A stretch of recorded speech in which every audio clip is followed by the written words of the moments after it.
Hello everyone, मैं हूँ हीना और आप देख रहे हैं लीगल परसेप्शन।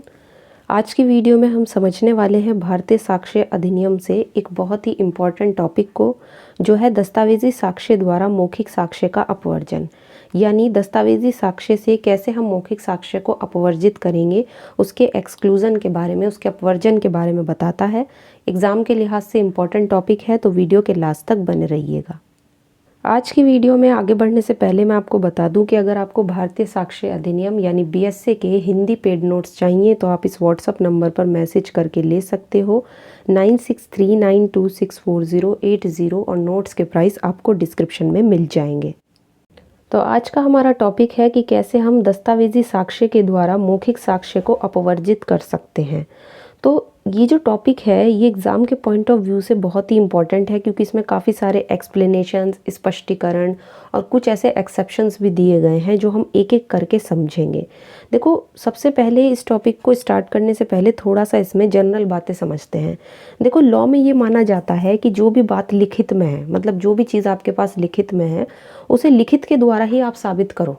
मतलब जो भी चीज़ आपके पास डॉक्यूमेंट के फॉर्म में है तो आप कोर्ट में उस डॉक्यूमेंट को ही पेश करो, क्योंकि सबसे बेस्ट एविडेंस होता है कि आप किसी भी चीज़ को, अगर आपके पास किसी चीज़ का कोई सबूत है तो उसको सबसे अच्छे से अच्छा उसका साक्ष्य कोर्ट में पेश करो। ठीक।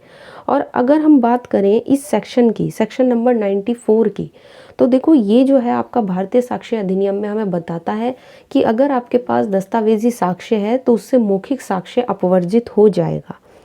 यानी यहाँ पर अगर किसी लिखित डॉक्यूमेंट में कोई भी चीज़ है, लिखित में आपके पास कोई चीज़ है, तो आप उसको लिखित ही में पेश करो ना, फिर आप उसका ओरल एविडेंस क्यों दोगे। लेकिन जब हम सेक्शन 95 पढ़ेंगे, इससे जो अगला प्रोविज़न पढ़ेंगे उसमें और ज़्यादा इंपॉर्टेंट चीज़ें दी गई हैं और सेक्शन 94 को उसमें और ज़्यादा उसका विस्तार कर दिया गया है। तो ये हम सब समझने वाले हैं आज की वीडियो में। तो सबसे पहले अगर मैं पहले प्रोविज़न की बात करूं तो ये कहता है सेक्शन 94 की दस्तावेज़ के रूप में जो भी लेखबद्ध आपके पास संविदाएँ हैं या कोई अनुदान है, ग्रांट्स वगैरह हैं, या प्रॉपर्टी से रिलेटेड जो भी दूसरे व्ययंस हैं, है ना, तो उनका एविडेंस आपको यहाँ पे देना है। तो क्या करेंगे कि अगर आपके पास कोई डॉक्यूमेंट्री एविडेंस है तो फिर आप उसका ओरल एविडेंस नहीं दोगे। ठीक। तो इसमें कहा गया है कि अगर किसी भी संविदा यानी कोई भी कॉन्ट्रैक्ट है, कोई भी अनुदान, अनुदान मतलब कोई ग्रांट वगैरह, या फिर कोई भी संपत्ति का व्ययन मतलब डिस्पोजिशन को लेकर अगर मान लो कोई भी डिस्प्यूट हो, कोई विवाद हो, ठीक है ना, तो वहाँ पर उसकी टर्म्स को लेकर अगर कोई विवाद हो तो वहाँ पर ओरल एविडेंस नहीं दिए जाएंगे, बल्कि वो डॉक्यूमेंट ही आपको कोर्ट में पेश करना होगा। जहाँ पर द्वितीयक साक्ष्य एडमिसिबल है, मतलब आप द्वितीयक साक्ष्य दे सकते हो कोर्ट में, वहाँ पर सेकेंडरी एविडेंस दिए जा सकते हैं उन डॉक्यूमेंट्स के कंटेंट के। तो इसमें यही चीज़ कही गई है कि अगर मान लो कोई कॉन्ट्रैक्ट है, कोई अनुदान है, कोई भी संपत्ति का व्ययन, डिस्पोजिशन वगैरह है और उनको लेकर कोई विवाद उठ रहा है, कोई कंट्रोवर्सी हो रही है, तो आप क्या करोगे उसका अगर, क्योंकि अब ये सारी चीज़ें तो कैसी होंगी, रिटन फॉर्म में होंगी, है ना, कॉन्ट्रैक्ट होता है तो रिटन में होता है। तो ये सारी चीज़ें अगर इसका आपके पास कोई भी डॉक्यूमेंट है तो आप उसको कोर्ट में सीधा उस डॉक्यूमेंट को ही पेश करो। ठीक है ना, वहाँ पे आप ओरल एविडेंस मत दो, यही कहा गया है। द्वितीयक साक्ष्य के सिवाय कोई भी साक्ष्य देखो वहाँ पर नहीं दिया जाएगा। लेकिन देखो इस चीज़ के कुछ अपवाद भी दिए गए हैं, है ना, जब आपको डॉक्यूमेंट पेश करने की ज़रूरत नहीं होगी। तो यहाँ पर अपवाद के तौर पर अगर मैं बताऊँ तो इसमें पहला अपवाद है कि लोक ऑफिसर की नियुक्ति अगर लिखित रूप में हो और किसी विशिष्ट व्यक्ति ने ऐसे ऑफिसर के नाते अपना कार्य किया हो, अपनी ड्यूटी की हो, तब ऐसे लेख का साबित करना ज़रूरी नहीं है। यानी अगर किसी को जुडिशियल ऑफिसर नियुक्त किया जाए तो एक ज्वाइनिंग लेटर के माध्यम से उसकी नियुक्ति की जाएगी रिटन में, रिटन में ही उसका अपॉइंटमेंट होता है। तो जब भी किसी पब्लिक ऑफिसर को रिटन में अपॉइंट किया जाता है तो उस रिटन डॉक्यूमेंट को पेश करने की ज़रूरत नहीं होती है। यानी ये इसका एक्सेप्शन हो गया। अभी ऊपर हमने क्या पढ़ा कि भाई अगर कोई कॉन्ट्रैक्ट है, कोई भी ग्रांट वगैरह है या कोई भी चीज़ जो लिखित में है उसे आप लिखित में ही पेश करो। लेकिन अगर बात आ रही है किसी ऑफिसर की, उसकी नियुक्ति की, तो यहाँ पे क्योंकि उनकी रिटन में नियुक्ति होती है तो उसके लिए आपको वो नियुक्ति पत्र, वो रिटन में वो सारी चीज़ें पेश करने की ज़रूरत नहीं है।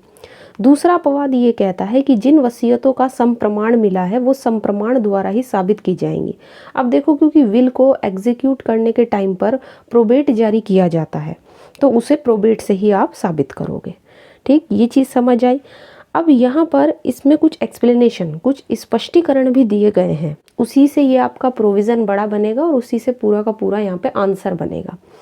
तो ये सेक्शन कहता है कि ये धारा उन दशाओं को समान रूप से लागू है जिनमें कई संविदाएं, अनुदान और संपत्ति के व्ययन हैं। मतलब अगर कई सारे कॉन्ट्रैक्ट्स हैं, कई सारे ग्रांट्स हैं, कई सारे प्रॉपर्टी के डिस्पोजिशन हैं, तो वहाँ पर भी ये बिल्कुल सेम तरीके से ये सेक्शन लागू होगा। चाहे एक डॉक्यूमेंट में हो, चाहे एक से ज़्यादा में हो, सभी पर ये नियम सेम तरीके से अप्लाई होगा। ठीक, एक ही दस्तावेज़ में हो, चाहे एक से ज़्यादा डॉक्यूमेंट में हो, तो फिर भी वहाँ हम उन्हें रिटन में ही पेश करेंगे। स्पष्टीकरण 2 क्या कह रहा है? जहाँ एक से ज़्यादा मूल है वहाँ केवल एक मूल साबित करना ज़रूरी है। मतलब अगर ओरिजिनल एक से ज़्यादा हैं, जैसे कोई भी चीज़ है वो 5 डॉक्यूमेंट में है, 5 अलग अलग दस्तावेज़ों में है और पाँचों के पाँचों ओरिजिनल हैं, तो केवल आप एक ओरिजिनल को ही प्रूफ कर दो, सारे के सारे लेकर आने की ज़रूरत नहीं है। तीसरा है, इस धारा में दिए गए जितने भी फैक्ट हैं उससे अलग किसी भी फैक्ट का किसी डॉक्यूमेंट में अगर स्टेटमेंट है तो वो ओरल एविडेंस की एडमिसिबिलिटी, उसकी ग्राह्यता को निवारित नहीं करेगा।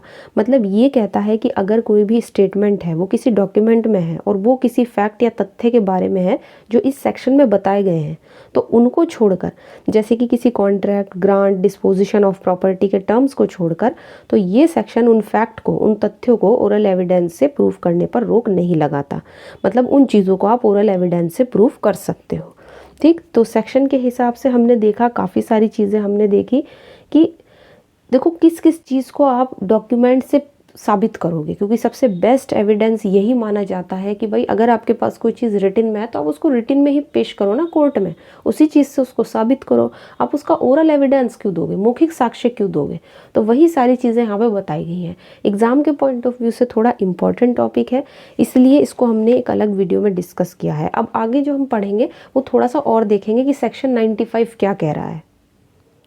इसके बाद आता है सेक्शन नंबर 95 जो आपके इसी टॉपिक से डील करता है, और सेक्शन 94 में जो चीज़ें हमने पढ़ी उसी को आगे विस्तारित उसको करता है।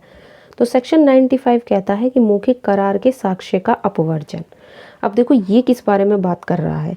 इसमें कहा गया है कि जब भी कोई कॉन्ट्रैक्ट, कोई ग्रांट, अनुदान वगैरह या कोई भी प्रॉपर्टी का डिस्पोजिशन वगैरह है जिसमें लॉ के द्वारा अपेक्षित है कि वो डॉक्यूमेंट के रूप में ही रिटन में लिखा जाए, मतलब उसको लेखबद्ध किया जाए, और उसको सेक्शन 94 के हिसाब से साबित भी किया जा चुका है, तो उस रिटन डॉक्यूमेंट के जो भी पार्टीज़ हैं या उनके जो भी रिप्रेजेंटेटिव हैं उनके बीच में किसी मौखिक करार को लेकर कोई भी साक्ष्य निबंधनों का खंडन करने या उसमें कोई भी जो भी टर्म्स वगैरह हैं उनमें फेरफार करने, उनको हटाने, कुछ जोड़ने घटाने के लिए यहाँ पर ग्रहण नहीं किया जाएगा। कहने का मतलब ये है कि मान लो अगर जो भी चीज़ें हमने सेक्शन 94 में पढ़ी, हमने क्या क्या पढ़ा, कॉन्ट्रैक्ट, ग्रांट और जो भी प्रॉपर्टी का डिस्पोजिशन वगैरह है वो, तो अगर यहाँ पर इन तीनों चीज़ों को लेकर जो रिटन में पहले से ही आपके पास हैं और सेक्शन 94 में आप उस चीज़ को साबित भी कर चुके हो, आपने डॉक्यूमेंट पेश किया था कोर्ट में और वो चीज़ साबित हो गई, अब उसकी जो पार्टीज़ होंगी उस रिटन डॉक्यूमेंट की, या जो उसके रिप्रेजेंटेटिव होंगे, उनके बीच में किसी भी ओरल एविडेंस को लेकर या जो भी डॉक्यूमेंट पेश किए हैं उनके निबंधनों का, उसमें कुछ भी फेरफार करने या उसमें कुछ जोड़ने घटाने के बारे में कोई भी एविडेंस नहीं दिया जाएगा कि इसमें ये चीज़ होनी चाहिए इस तरीके से। तो अगर पार्टीज़ के बीच सेक्शन 94 के संबंध में कोई ओरल एग्रीमेंट हुआ है, पहले से कोई मौखिक करार हुआ है, तो ये उसकी बात करता है। तो ये जनरल रूल हमें बताता है, लेकिन इसके कुछ एक्सेप्शंस भी हैं। अब देखो यहाँ पे भी इसके कुछ अपवाद दिए गए हैं, कुछ परंतु यानी प्रोवाइजो दिए गए हैं जो हमें समझने हैं। अब इसमें कुछ अपवाद दिए गए हैं। अपवाद के हिसाब से यहाँ पे सबसे पहला पॉइंट है कि दस्तावेज़ की वैधता, यानी वो कंडीशंस हैं जिनमें हम दस्तावेज़ के बारे में मौखिक साक्ष्य दे सकते हैं। तो इन अपवादों का मतलब क्या है कि ये जितनी भी कंडीशंस दी गई हैं इसमें हम जो भी अपना ओरल एविडेंस है वो दे सकते हैं किसी डॉक्यूमेंट के बारे में। तो सबसे पहली कंडीशन क्या है? सबसे पहला है कि अगर दस्तावेज़ की वैधता का प्रश्न हो, मतलब कोई भी डॉक्यूमेंट है और उसकी वैधता, उसकी लीगलिटी पे सवाल उठ रहा हो कि भाई ये लीगल है या नहीं। मतलब अगर उसमें किसी फ्रॉड की बात हुई है ना, किसी अभित्रास, इंटिमिडेशन की बात हुई है, उसकी अवैधता, इलीगलिटी पे सवाल उठ रहे हैं, उसकी इनकैपेसिटी की बात हो रही है, उसकी कंसिडरेशन की फेलियर की बात हो रही है ना, ऐसी कोई भी चीज़ उठ रही है, या कोई भी पक्षकार है भाई वो समर्थ है या नहीं, प्रतिफल का अभाव है उस चीज़ में, या लॉ की या उसमें तथ्य की कोई भी मिस्टेक ऑफ फैक्ट हो गई या मिस्टेक ऑफ लॉ है, तो अगर जो भी चीज़ें हमने कॉन्ट्रैक्ट में पढ़ी थी ना वो सारी चीज़ें, तो वही में से अगर कोई भी एक चीज़ यहाँ पे आपको प्रूव करनी है तो आप उसको ओरल एविडेंस से प्रूव कर सकते हो। फिर आपको ये नहीं है कि आप उसका जो है रिटिन में ही उसका दोगे, है ना। तो यहाँ पे ये चीज़ बताई गई है कि अगर कोई डॉक्यूमेंट आपने कोर्ट में पेश किया और उस डॉक्यूमेंट की वैधता पर सवाल उठ रहे हैं कि भाई ये तो फ्रॉड है, या इसमें तो अवैधता है, या इसमें अभितरास किया गया है, या पक्षकार ही सक्षम नहीं है जो पेश कर रहे हैं, या प्रतिफल जो है वो उसका अभाव है, या वो निष्फल हो गया, या किसी मिस्टेक ऑफ फैक्ट है, या कोई मिस्टेक ऑफ लॉ है, तो अगर ऐसी कोई भी चीज़ है तो वो यहाँ पर उसको साबित कर सकते हो। जैसे अगर कोई कॉन्ट्रैक्ट है और उस कॉन्ट्रैक्ट को फ्रॉड करके साइन करा लिया जाए तो उसका आप ओरल एविडेंस दे सकते हो। समझ आया? पहली शर्त है और पहली कंडीशन भी है। नेक्स्ट है जिस विषय के बारे में दस्तावेज मौन है। अब अगर कोई डॉक्यूमेंट है और वो किसी बात पे साइलेंट है और ओरल एग्रीमेंट उसके टर्म के अगेंस्ट नहीं है, उसमें जो भी शर्तें थी, जो भी कंडीशन थी उसके खिलाफ नहीं है जो ओरल एग्रीमेंट बनाया गया है, तो उसको हम प्रूफ कर सकते हैं उस ओरल एग्रीमेंट को। ठीक, तो इसमें वे सारी कंडीशंस बताई गई हैं जिसमें आप ओरल एविडेंस दे सकते हो किसी डॉक्यूमेंट का। ठीक, तो जिस विषय के बारे में दस्तावेज मौन है, दस्तावेज चुप है। नेक्स्ट है पूर्वभाव्य शर्त। पूर्वभाव्य शर्त की बात हो रही है। अगर कोई भी कॉन्ट्रैक्ट है, कोई भी ग्रांट है, या कोई भी प्रॉपर्टी का व्ययन मतलब डिस्पोजिशन, उसमें कोई भी बाध्यता है और उसकी शर्त पहले से ही लिखी हुई है डॉक्यूमेंट में कि किसी अलग मौखिक करार का अस्तित्व तो आप साबित फिर कर सकते हो। जैसे ए ने डॉक्यूमेंट बनाया और बी ने कहा कि वो भी ए के साथ काम करना चाहता है, ए मान गया और ए ने एक डॉक्यूमेंट भी यहाँ पे लिखकर तैयार कर लिया और एक अलग से ओरल एग्रीमेंट तैयार कर लिया ए के द्वारा एक कंडीशन पर। अब ए और बी क्या करते हैं, दोनों उस ओरल एग्रीमेंट पे साइन कर देते हैं और ए कहता है कि अगर ऑफिस में काम करना है तो भाई तुम्हें सुबह 9 बजे की बजाय सुबह 8 बजे आना पड़ेगा। तो यानी ये ओरली कहा गया है, बोल कर कहा गया है, ये एक शर्त है, एक पूर्वभाव्य शर्त है।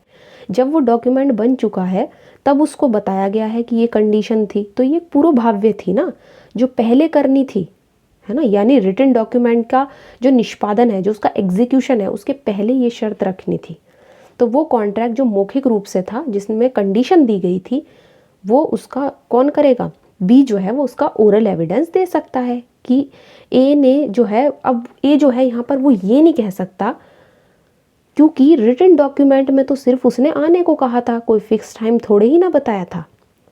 तो वो सारी चीज़ें, तो कहने का मतलब ये है कि अगर कोई रिटन डॉक्यूमेंट है और उस रिटन डॉक्यूमेंट में कोई पूर्वभाव्य शर्त थी कि भाई पहले इस शर्त को पूरा करना है, इस तरह की कोई बात थी, तो फिर हम उसका ओरल एविडेंस दे सकते हैं। तो ये एक एक कीवर्ड हमने निकाला है, जितने भी इसमें एक्सेप्शन, जितनी भी इसमें कंडीशंस दी गई हैं, और उन कीवर्ड के माध्यम से ही हम समझेंगे कि कैसे किसी भी डॉक्यूमेंट का अगर हम ओरल एविडेंस देते हैं तो वो यहाँ पर माना जाएगा और उसको हम कोर्ट में पेश कर सकते हैं। इसके बाद आता है अगला एक्सेप्शन हमारा, विखंडन या उपांतरण। ये कहता है, इसको समझने के लिए एक हम एग्जाम्पल समझेंगे। इसमें कहा गया है कि ऐसा कोई भी कॉन्ट्रैक्ट, ग्रांट या जो भी प्रॉपर्टी का डिस्पोजिशन है उसको विखंडित या उपांतरित करने के लिए कोई भी बाद वाला जो भी मौखिक करार किया जाता है वो उन दशाओं के सिवाय साबित हो सकता है जिसमें लॉ के द्वारा ये अपेक्षित है कि कोई भी कॉन्ट्रैक्ट, ग्रांट या डिस्पोजिशन रिटन में हो, या जिनमें डॉक्यूमेंट के रजिस्ट्रेशन के बारे में किसी लॉ के अकॉर्डिंग उसका रजिस्ट्रेशन किया जा चुका हो। अब इसको हम समझेंगे, तो इसका एग्जाम्पल लो। जैसे ए ने क्या किया, एक डॉक्यूमेंट बनाया, उसके बाद उसने एक ओरल एग्रीमेंट बनाया जिससे उसके डॉक्यूमेंट के बारे में कुछ चेंजेस हो रहे हैं। तो जो डॉक्यूमेंट ए ने बनाया था, उसके बाद उसने जो भी ओरल एग्रीमेंट बनाया, उस ओरल एग्रीमेंट से इस डॉक्यूमेंट में कुछ चीज़ें चेंज हो रही हैं, या वो डॉक्यूमेंट उस एग्रीमेंट से जो बनाया गया है उससे अपग्रेड हो रहा है या कैंसिल हो रहा है। तो ऐसे ओरल एग्रीमेंट का आप यहाँ पर क्या कर सकते हो, एविडेंस दे सकते हो, क्योंकि यहाँ पे विखंडन की बात हो रही है और उपांतरण की बात हो रही है। तो समझ आया विखंडन या उपांतरण का मतलब क्या हुआ कि कोई भी मौखिक करार है उसके द्वारा अगर किसी डॉक्यूमेंट में कुछ चेंज हो रहा है, कुछ मॉडिफिकेशन हो रहा है, कुछ अपग्रेड हो रहा है या उसमें कुछ चीज़ें कैंसिल हो रही हैं तो उसको आप ओरल एग्रीमेंट उसको आप साबित कर सकते हो कोर्ट में। ये भी इसका एक एक्सेप्शन है। नेक्स्ट आता है प्रथा या रूढ़ी। अब मान लो कोई भी कस्टम है, कोई भी रूढ़ी है ना, कोई भी यूजेज है जो बहुत टाइम से मतलब चली आ रही है और वो उस काम से कनेक्टेड भी है, लेकिन उसे उस पर्टिकुलर डॉक्यूमेंट में शामिल नहीं किया गया है, तो उसका आप ओरल एग्रीमेंट देकर उस चीज़ का एविडेंस दे सकते हो। जैसे एग्जांपल सुनो, मान लो कोई फैक्ट्री है, वहाँ पर दिवाली की छुट्टी मिलती है, होली की छुट्टी मिलती है, तो ये तो पहले से चला आ रहा है ना कि वर्कर्स को इन अवसरों पर छुट्टियाँ दी जाएंगी, लेकिन रिटन डॉक्यूमेंट में या कॉन्ट्रैक्ट में ऐसा कुछ भी मेंशन नहीं है। तो अगर कोई कस्टम, कोई यूजेज, कोई प्रथा आम तौर पर उस काम या उस बिज़नेस से जुड़ा हुआ है जिसके बारे में डॉक्यूमेंट बनाया गया है, लेकिन उसका जिक्र उस डॉक्यूमेंट में ना हो, तो उसके संबंध में जो ओरल एग्रीमेंट किया गया है उसका हम एविडेंस दे सकते हैं। तो ये हुआ नेक्स्ट कंडीशन। तो अभी तक हमने जितनी भी कंडीशन पढ़ी और अभी हमारी एक और लास्ट कंडीशन भी बच रही है, इसको भी हम डिस्कस करेंगे। ये वो कंडीशंस हैं जिसमें हम किसी भी डॉक्यूमेंट का अगर हमारे पास ओरल एग्रीमेंट है तो उसको हम उससे साबित कर सकते हैं। अब ये वाला जो पॉइंट है इसको काट दो क्योंकि गलती से यहाँ पे मेंशन हो गया, ये कोई यहाँ पे कंडीशन नहीं है, ना ही कोई एक्सेप्शन है। लास्ट हमारा बचता है भाषा का तथ्यों से संबंध। अब देखो ये बताता है कि अगर लैंग्वेज है और लैंग्वेज का किसी फैक्ट से रिलेशन है, किसी फैक्ट से संबंध है, तो उसको भी हम ओरल जो हमारा एग्रीमेंट होगा उसे साबित करेंगे। अगर हम इसमें देखें, बेयर एक्ट में देखें, तो बेयर एक्ट में कहा गया है कि कोई भी फैक्ट है जिससे ये पता चल रहा है कि कोई डॉक्यूमेंट की जो लैंग्वेज है वो विद्यमान तथ्यों से किसी रीति से संबंधित है, तो उसको भी हम ओरल एग्रीमेंट से साबित करेंगे। अगर हमने डॉक्यूमेंट की भाषा को समझाने का ओरल एग्रीमेंट किया है तो जो एग्जिस्टिंग फैक्ट से रिलेटेड है तो उसका आप एविडेंस दे सकते हो। तो समझ आई, काफ़ी सारी चीज़ें हैं यहाँ पर, और ये वो सारी कंडीशंस बताता है हमें जिन कंडीशंस में हम क्या कर सकते हैं, जिन कंडीशंस में हम ओरल एग्रीमेंट दे सकते हैं। ठीक, तो ये जो हमारा आज का टॉपिक है ना, ये एग्ज़ाम के पॉइंट ऑफ व्यू से बहुत ज़्यादा इंपॉर्टेंट है। और कभी कभी एग्ज़ाम में आपसे कंडीशंस पूछ ली जाती हैं कि कौन सी ऐसी कंडीशंस हैं जिनमें हम मौखिक करार दे सकते हैं या कोर्ट में ओरल एग्रीमेंट पेश कर सकते हैं। तो ये सारी जो भी सिचुएशंस थी, ये 6 थी, ये तो मैंने हटवा ही दिया, ये तो गलती से यहाँ पे मेंशन हो गया था। तो ये 6 ऐसी कंडीशंस हैं, या 6 आप इनको अपवाद भी कह सकते हो, एक्सेप्शन भी कह सकते हो। तो ये वो सारी सिचुएशंस थी।